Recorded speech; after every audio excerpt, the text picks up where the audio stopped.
도널드 트럼프 미국 대통령이 이스라엘과 이란이 전면적인 휴전에 합의했다고 밝혔습니다. 3단계에 걸쳐서 24시간 뒤 전쟁이 막을 내릴 거라고 말했는데요. 취재기자 연결해 자세히 알아보겠습니다. 김성훈 기자. 네, 김성훈입니다. 이 3단계 휴전 방식은 어떻게 진행되는 건가요? 네, 트럼프 대통령은 현지 시간 23일 개인 소셜미디어를 통해서 이스라엘과 이란이 완전하고 전면적인 휴전을 진행하기로 합의했다고 밝혔습니다. 먼저 발표 시점으로부터 6시간 뒤, 그러니까 우리 시간으로 잠시 뒤 오후 1시까지 양측이 진행 중이던 최종 임무를 마치고 공격을 멈추면 이때부터 전쟁은 끝난 것으로 간주될 것이라고 말했습니다. 이후에 이란이 먼저 12시간 휴전을 시작하고 뒤이어 이스라엘도 12시간 동안 공격 행위를 중단하면 24시간 뒤에는 전쟁이 공식적으로 끝날 것이라고 설명했습니다. 트럼프 대통령은 MBC 방송과의 인터뷰에서 양국 간 휴전이 영원히 지속될 것이라고 말하기도 했습니다. 다만 아바스 아락치 이란 외무장관은 이스라엘이 침략 행위를 중단한다면 대응을 계속할 의향이 없다면서도 군사작전 중단에 대한 최종 결정은 나중에 내려질 것이라며 이스라엘의 움직임을 지켜보겠다는 반응을 보였습니다. 이스라엘은 아직 공식 입장을 내놓지 않았지만 현지 언론들은 베냐민 네타냐후 총리가 트럼프 대통령과의 통화에서 이란이 공격을 멈추면 이스라엘도 휴전에 동의한다는 의사를 밝혔다고 전했습니다. 그런데 휴전 합의 소식이 이란의 미국에 대한 보복 공격 직후에 나왔죠? 네, 그렇습니다. 이란은 현지 시간 23일 카타르와 이라크에 있는 미군 기지를 향해 미사일을 발사했습니다. 이번 공격은 이란이 사전에 카타르 정부의 계획을 통보하면서 피해가 전혀 없었는데요. 제한된 보복을 통해 확전을 피하는 출구 전략을 모색했다는 분석이 나옵니다. 트럼프 대통령은 덕분에 인명피해가 없었다며 이란에 고맙다고까지 말했습니다. 이후 미국과 카타르가 이스라엘과 이란 간 중재에 나서면서 분위기가 급반전됐습니다. SBS 위즈 김성훈입니다. 집이 없는 국민연금 수급자가 복지주택에 입주해서 월세와 생활비를 연금에서 자동 공제받는 방안이 검토되고 있습니다. 이재명 정부의 노인 주거복지 강화 정책과도 맞물리면서 제도화 여부에도 기대가 모아지고 있습니다. 오수영 기자.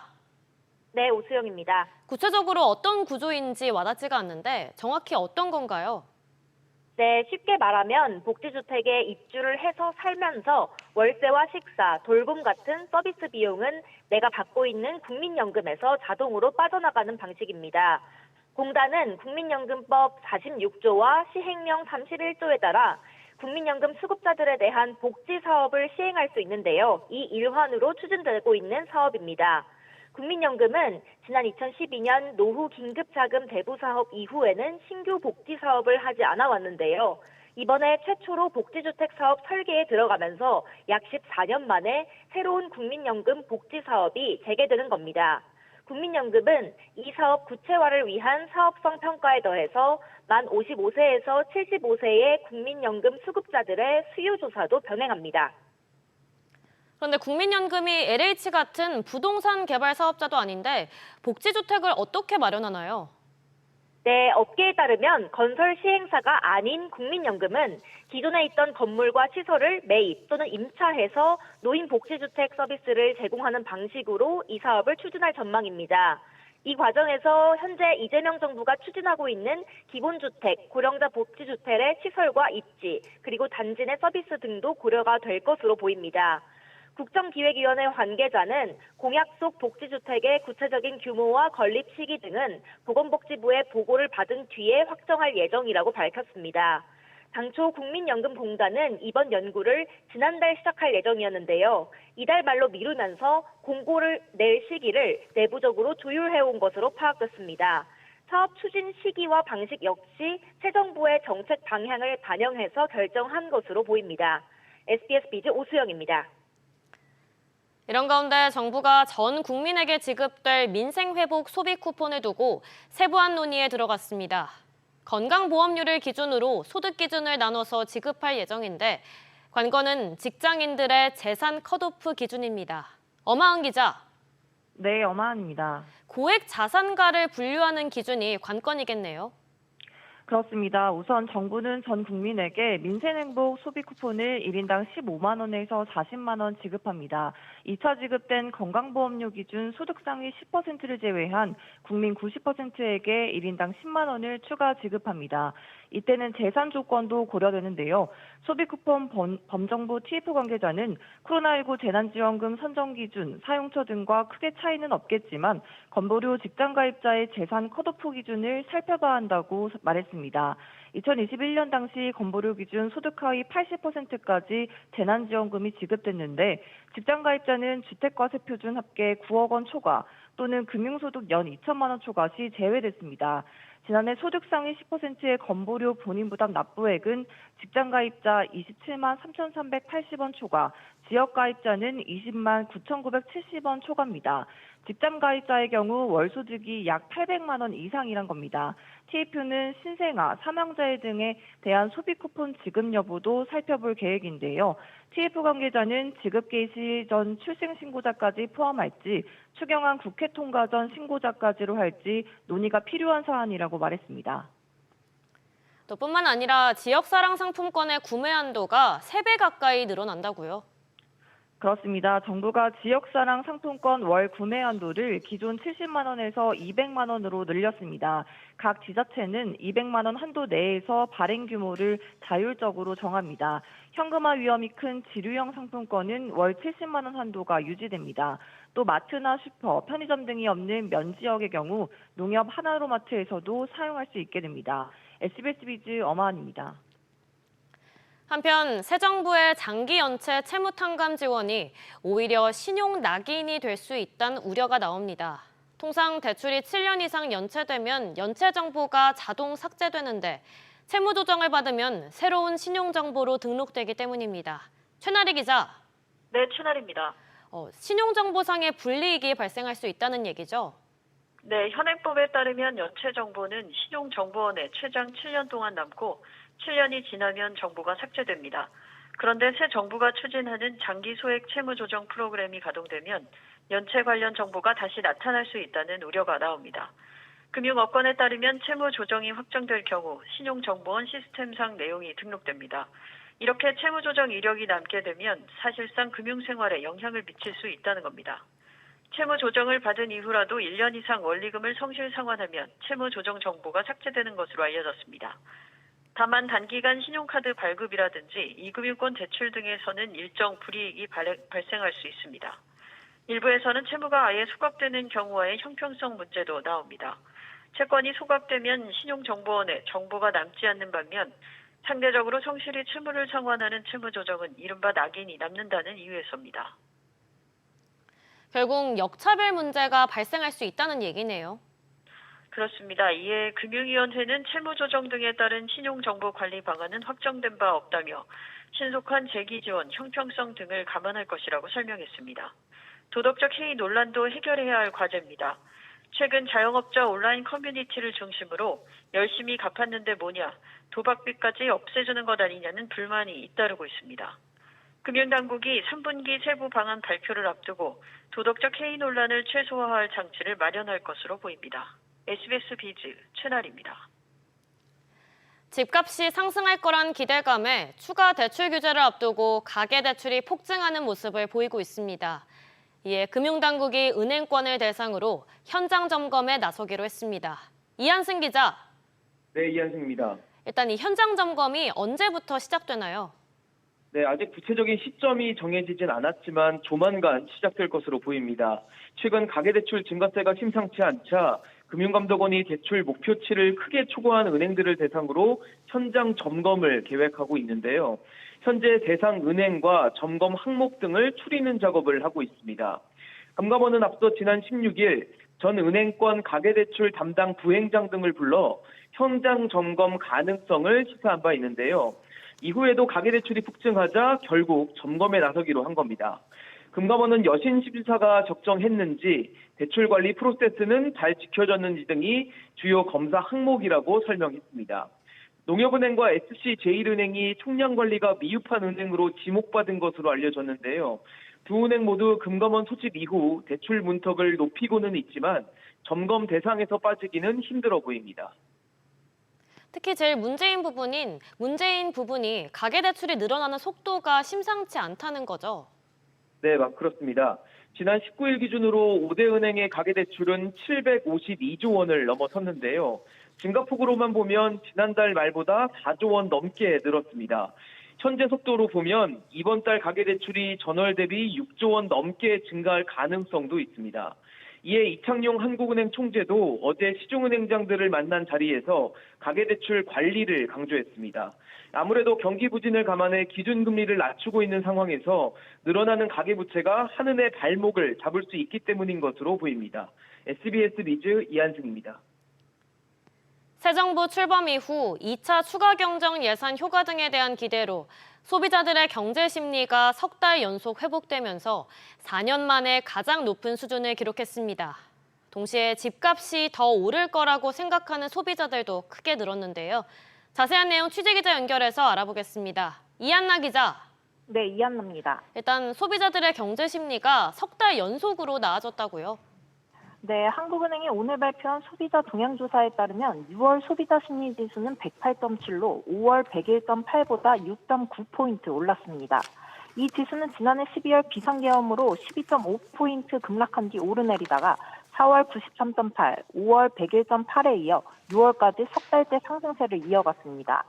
절대 수준도 2021년 6월 111.1 이후 4년 만에 가장 높습니다. 한은은 정치적 불확실성 해소, 2차 추경안 편성, 새 정부 경제정책 기대 등으로 소비자들의 심리지수가 개선됐다고 설명했습니다.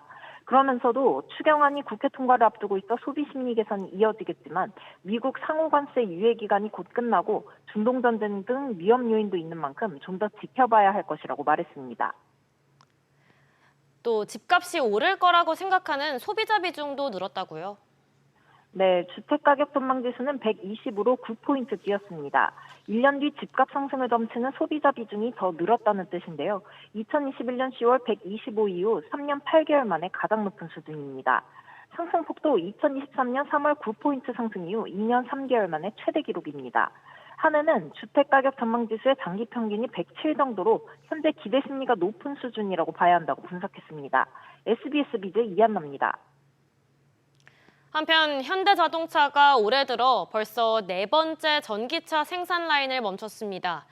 전 세계적으로 전기차 수요 정체 현상이 길어지는 탓인데 하이브리드 차량과 희비가 엇갈리는 모습입니다. 류정현 기자. 네, 유정현입니다. 일단 현재 차의 어느 공장 라인이 멈춰서는 건가요? 네, 현대자동차가 내일부터 사흘 동안 울산 1공장의 전기차 생산 라인 가동을 중단합니다. 해당 라인은 지난 2월과 4월 그리고 지난달에도 멈춰선 바 있어 올해만 벌써 4번째 생산 중단입니다. 잦은 휴업은 이 라인에서 생산하는 아이오닉5와 코나 EV 등 전기차 판매가 부진하기 때문입니다. 현대차의 지난달 두 차종 수출 물량은 약 2,700대입니다. 1년 전 같은 기간 9,300대를 수출했을 때보다 무려 71% 감소했습니다. 현대차는 최근 큰 고객 중 하나인 대미 수출이 전체적으로 쪼그라드는 상황인데요. 현대차와 기아의 지난 5월 미국 수출량은 약 7만 8천 대로 1년 전 9만 9천 대보다 21.5% 줄었습니다. 지난 4월 3일 부과된 자동차 관세 부담을 덜기 위해 현지 재고 소진에 방점을 찍은 걸로 풀이됩니다. 반면 하이브리드 차량은 분위기가 다르다고요? 네, 전기차와 같이 수출 물량으로 비교해보면요. 지난달 투싼과 산타페 하이브리드 모델 수출량은 12,000대에 육박했습니다.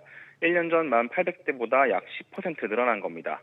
일반 내연기관차보다는 연비 효율이 나으면서 전기차 차주의 애로사항 중 하나인 충전 인프라 영향은 덜 수 있다는 점에서 꾸준한 수요층 유지가 가능한 걸로 보입니다.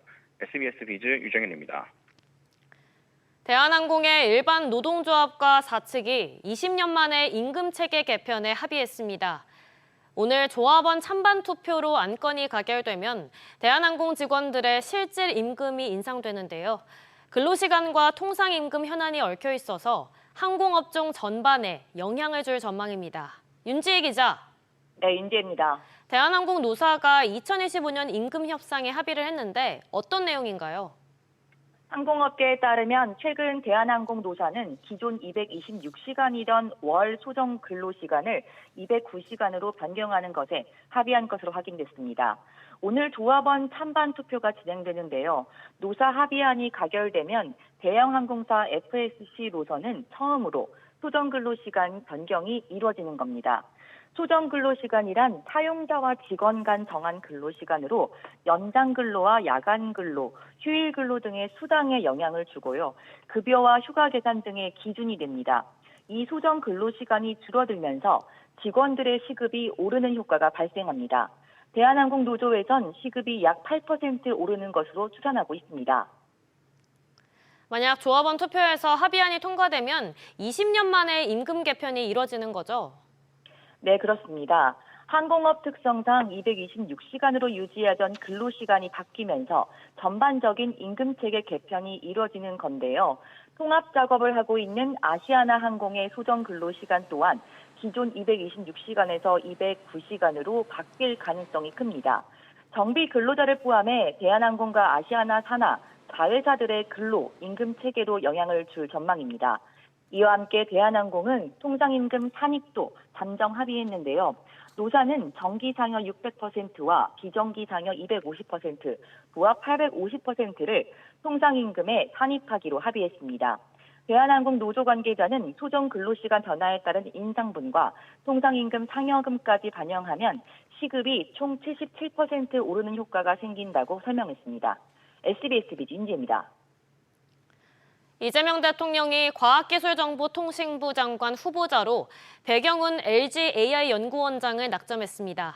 이에 따라 배 후보자는 오늘부터 인사청문회를 준비하기 위해서 첫 출근길에 나섰는데요. 김한나 기자. 네, 김한나입니다. 배 후보자가 기자들과 만나서 어떤 이야기를 나눴나요? 네, 배경훈 후보자는 한국 AI 기술에 저력이 있다며 우리나라를 AI 강국으로 도약시키겠다는 포부를 밝혔는데요. 직접 들어보시죠. 이재명 대통령님의 1호 공약인 AI 세계 3대 강국 실현을 차질 없이 이행하고 과학기술 기반 진짜 성장을 추진하기 위해서 최선의 노력을 다하겠습니다. 가장 중점을 두는 AI 정책에 대해선 모든 산업 분야, 모든 기술 분야와 AI가 결합돼야 한다며 전 분야에 AI를 적용하고 모든 국민이 AI를 잘 활용할 수 있는 환경을 마련하는 것이라고 답변했는데요. 아울러 글로벌 수준의 AI를 만들어야 한국이 살아남을 수 있다면서 더 많은 투자가 필요하다고 강조했습니다. 특히 이번 인선에선 배 후보자를 비롯해서 기업인 출신 전문가들이 대거 발탁됐죠. 네, 그렇습니다. 배 후보자는 LG의 인공지능 엑사원 개발을 이끈 AI 전문가인데요. 이외에도 이 대통령은 AI 미래기획수석에 하정우 네이버 퓨처 AI 센터장을 중소벤처기업부 장관 후보자에 한성숙 전 네이버 대표를 지명했습니다. 이 대통령이 실무 경험과 기술 전문성을 갖춘 기업인 출신 인재들을 선택한 배경은 새로운 성장 동력 마련이 시급하다는 위기의식에 있는데요. 이 대통령이 국가 주도로 AI 산업을 적극 육성시킬 것으로 전망되면서 국내 AI 업계에 대한 지원 규모도 대폭 늘어날지 기대가 모입니다. SBS 비즈 김한나입니다. 이런 가운데 주택도시보증공사의 유병태 사장이 정부에 사의를 표명했습니다. 공공기관 평가에서 2년 연속으로 D등급을 받은 것에 대해 책임을 지고 물러나는 건데요. 윤석열 정부 시절 취임한 인사인 만큼 새 정부 출범과도 무관하지 않다는 분석이 나옵니다. 최지수 기자. 네, 최지수입니다. 유 사장이 먼저 사의를 표명했네요. 네, 그렇습니다. 유병태 허그 사장이 어제 국토교통부에 사의를 표명했습니다. 지난 2023년 6월 취임한 지 2년 만입니다. 최근 공공기관 경영실적 평가에서 허그가 2년 연속 D등급, 즉 미흡을 받자 정부가 유 사장에 대한 해임을 건의하겠다고 밝혔었는데요. 정부의 해임 건의가 임박한 상황에서 유 사장이 스스로 거취를 정리하기로 결정한 것으로 풀이됩니다. 허그는 지난 2022년 전세 사기가 급증하면서 재무 상황이 급격히 악화했습니다. 전세 보증금 반환고 등 사고액은 매년 불어나 지난해 4조 4,900억 원에 육박했습니다. 또 최근 감사원 조사 결과 허그가 유주택자 1,750여 명에게 버팀목 전세대출 1,800억 원을 시행해주는 등 대출 업무가 부실하게 이루어지고 있는 것이 밝혀지기도 했습니다. 유 사장은 윤석열 정부 때 취임한 인사로 이번 사의 표명은 조기 대선으로 정권이 바뀐 상황과도 무관하지 않다는 분석이 나옵니다. 앞서 언급한 대로 새 정부의 장관 인선도 속속 이뤄지고 있는데 부처 산하기관장도 교체가 이뤄질까요? 네, 국토부 장관 인선도 임박한 만큼 LH, 코레일, 도로공사, 인천공항공사 등 다른 산하기관장 거취에도 관심이 쏠립니다. 이번 경영평가에서 C등급을 받은 한문희 코레일 사장, 이학재 인천공항공사 사장, 함진규 도로공사 사장 등도 교체 가능성이 언급되고 있고요. 특히 2022년 말에 취임해 2년 넘게 자리를 지킨 이한준 LH 사장은 올해 11월 임기가 만료됩니다. 하반기엔 가스공사, 석유공사, 한수원 등 주요 에너지 공공기관장의 임기도 만료됩니다. 또 전력망 확장 등 에너지 정책을 주도하는 한국전력의 사장 교체 여부도 주목됩니다. SBS 비즈 최수수입니다. 죄다 경력만 뽑으면 신입은 어디서 경력을 쌓나? 과거 한 방송인이 TV 프로그램에 나와서 취업 준비생들의 공감을 이끈 말인데요. 올해 상반기 채용 시장에서도 경력 위주의 채용 경향은 여전했던 것으로 나타났습니다. 안지혜 기자. 네, 안지혜입니다. 높아진 취업 진입 장벽 때문에 애로를 느끼는 취준생들이 많다고요. 그렇습니다. 대한상공회의소가 발표한 상반기 채용 시장 특징과 시사점 조사 결과를 보면 올 상반기 민간 채용 플랫폼에 올라온 채용 공고 중 경력 채용만을 원하는 기업이 82%에 달하는 것으로 나타났습니다.